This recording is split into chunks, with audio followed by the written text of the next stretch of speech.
Hey, welcome back to the channel. My wife and I finally watched Alice in Borderland. We didn't know anything about the source material and we never watched season 1, so we saw season 2 on Netflix and decided to watch the whole series. So from the beginning, this show gets a little confusing. We were watching it because we watched the trailer and we were like, okay, it kind of looks like Squid Game, let's give it a shot.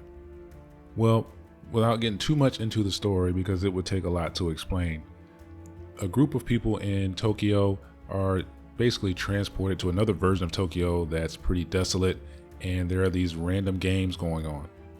And the games are designated by playing cards. So 4 of hearts, for instance, or 10 of diamonds, something like that.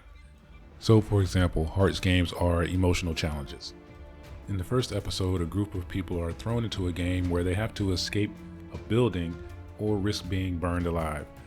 But there's a puzzle and they have to all figure it out. As new characters are introduced and new games are played, the games start to get a little more devious, and the higher the level, of course, the more difficult they are. So the actual games in the show are really, really interesting.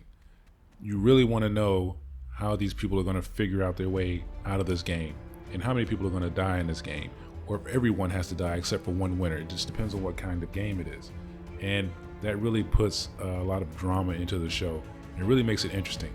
And you also feel really bad when you know that a character that you like is going to have to die because everyone can't win that particular game.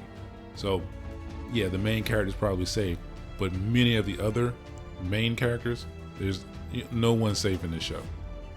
Not only do these characters have to complete these games to survive, they're giving a visa as if they're entering a new country. They're given a visa that only lasts 3 days. They have to compete in a game and win to live.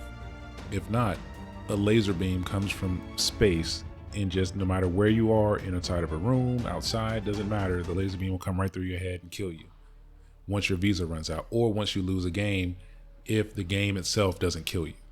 That's really just a brief overview. I don't want to go into season 2 much because anything I tell you about season 2 will pretty much spoil what happens in season 1.